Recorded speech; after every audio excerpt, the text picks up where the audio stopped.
네, 3조 아쿠아리움의 발표 진행하겠습니다. 네, 오늘 발표 진행될 목차 이런 식으로 진행이 될 거고요. 먼저 아쿠아리움이 어떤 어플이었는지 기억 못하실 분들을 위해서 다시 한번 설명 도와드리겠습니다. 저희 초기 기획 의도에서 아쿠아리움은 교수님의 저서에서 많이 등장하는 G러닝이라는 키워드를 바탕으로 초등학생용 학습 어플을 계획했었습니다. 어떤 식으로 진행이 되냐면 먼저 장구화면상에 나타나는 무작위로 송출되는 퀴즈를 풀고 나서 그 퀴즈를 풀면은 장구화면이 해제되고요. 이때 쌓이는 포인트들로 다시 앱에 접속해가지고 수족관을 관리 경영하는 획기적인 어플리케이션이었습니다. 그런데 현실의 장벽은 너무나도 높았습니다. 저희가 제작하기 위해서 조력자를 한 4팀 정도 섭외했었는데요. 거의 다 넘어왔다 싶으면은 거절해버리고 거의 다 깨어왔다 싶으면은 거절하시고 이런 식으로 4팀이 전부 다 거절하는 바람에 까짓 거 우리끼리 한번 만들어보자. 어차피 그렇게 높은 수준의 어플도 아닐 뿐더러 저희도 할 수 있을 거라는 그런 자신감으로서 직접 어플 제작에 착수하게 되었습니다. 하지만 전문가들도 상당히 오랜 시간이 필요한 작업이고요.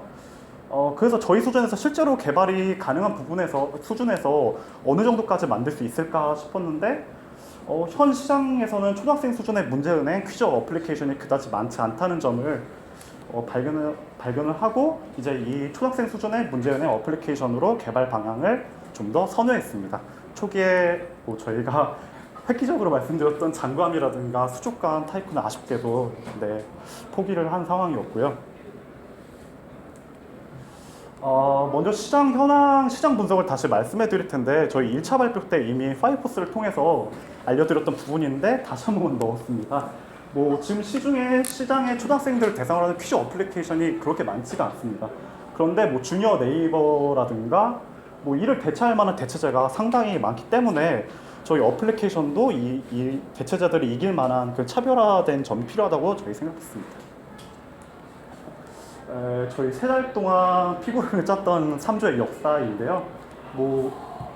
초기에 팀을 결성한 이후로 아이디어를 조직화하고 다시 수정하고 앱을 개발하고 완성된 앱을 유저 테스트, 유저 릴날 하기까지 이런 과정이 지나갔습니다.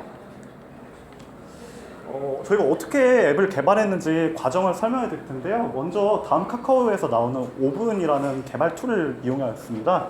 이 오븐 같은 경우에는 별도의 자바 언어라든가 C++ 언어를 사용하지 않고도 디자인만으로 이런 유저 인터페이스를 꾸밀 수 있게 아주 편리하게 적용되어 있는 어플인데요.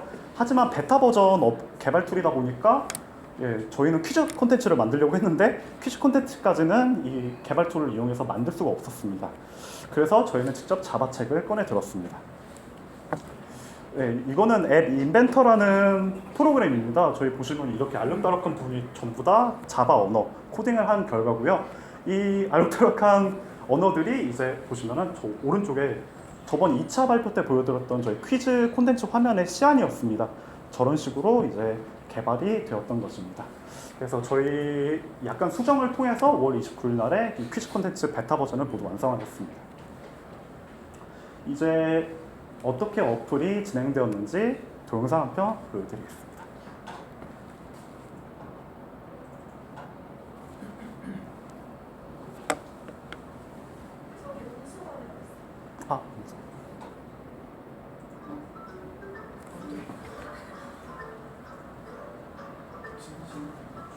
전체 화면 안 돼요.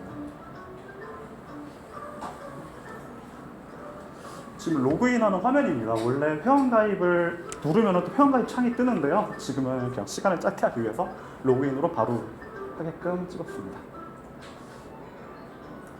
개발자들 이름이 나오고요.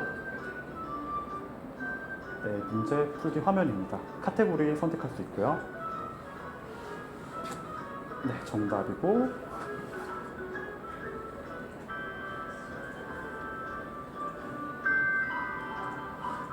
이런 식으로 문제가 무작위로 계속 송출됩니다. 마지막에 몇 점 맞췄는지 점수가 나오고요. 이게 모두 포인트로 전환될 예정입니다. 이제 후반부 발표 김지훈 씨가 해주시겠습니다. 발표 이어가도록 하겠습니다.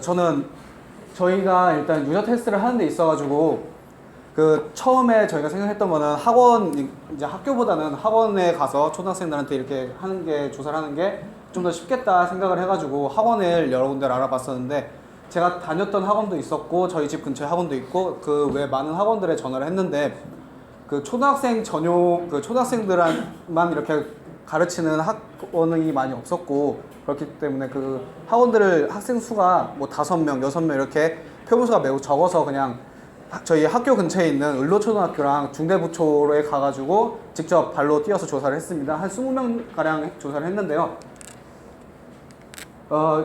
이쪽에 대상 이렇게 보시면은 신기하게도 약간 비율이 비슷비슷하게 나와서 저희도 참 다행이라고 생각을 하고 있었고요.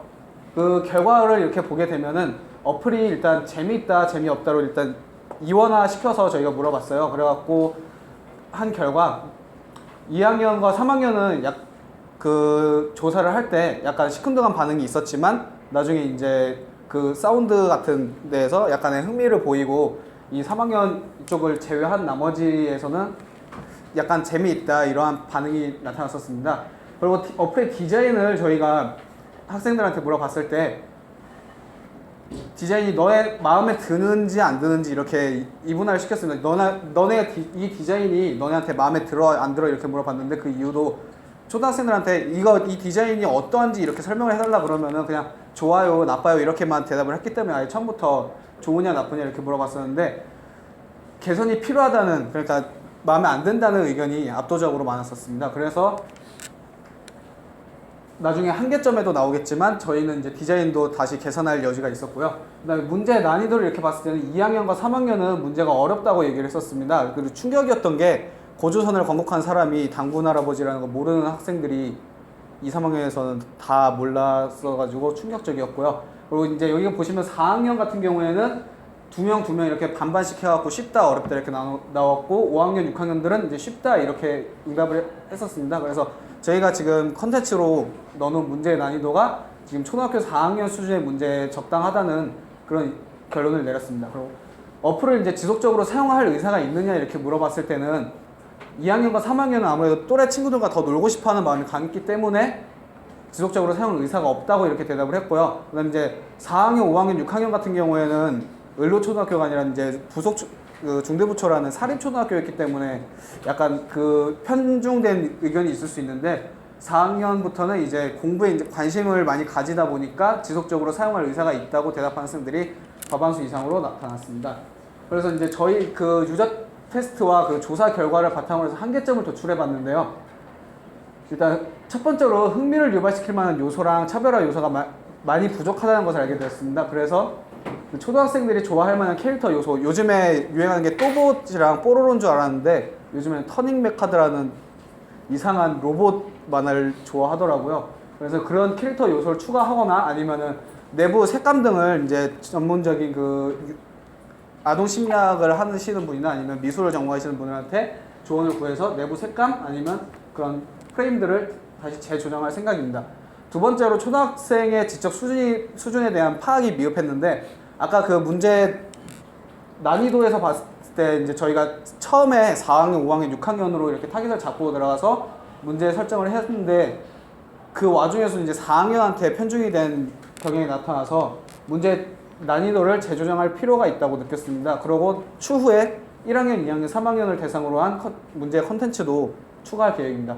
세 번째로는 기술력과 자금 그리고 시간이 매우 부족했었는데요.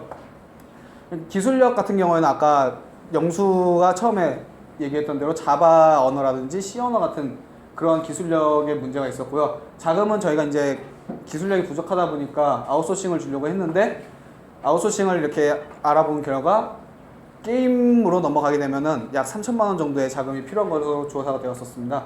그러고 초기 기획 단계에서 이제 수정된 기획으로 넘어와가지고 문제 은행 형식의 어플리케이션을 만들 때 시간이 매우 부족해가지고 지금 베타 버전으로만 대략 한 50문제 정도만 들어가 있는 상황이라 추후에 문제를 한 300문제에서 많게는 한 1000문제까지 생각하고 있습니다.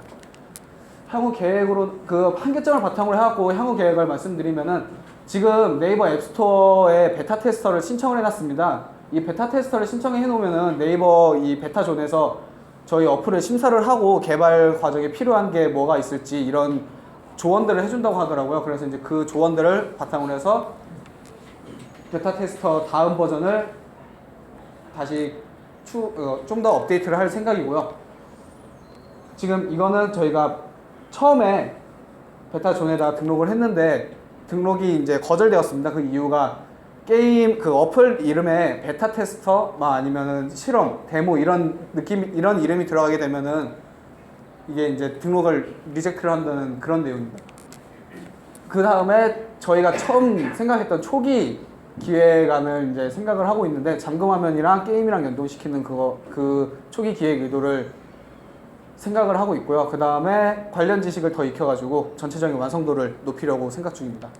세 번째로는 수익성을 위해 가지고 배너 광고를 넣는 것을 생각을 하고 있어요. 그래갖고 구글에 가면은 애드몹이라는 이러한 어플리케이션 광고 그 연동하는 그게 있는데 이렇게 가시면은 어플을 이렇게 등록을 하고 광고 이제 단위 어디에다 넣을 건지 팝업으로 넣을 건지 아니면 화면에다 지정을 할 건지 텍스트로 넣을 건지 이미지로 넣을 건지 이렇게 다 조정을 할 수가 있고요. 그 다음에 이게 한 번 볼 때마다 0.2센트 그러니까 우리나라 돈으로 약 2원 정도의 적립이 된다고 합니다.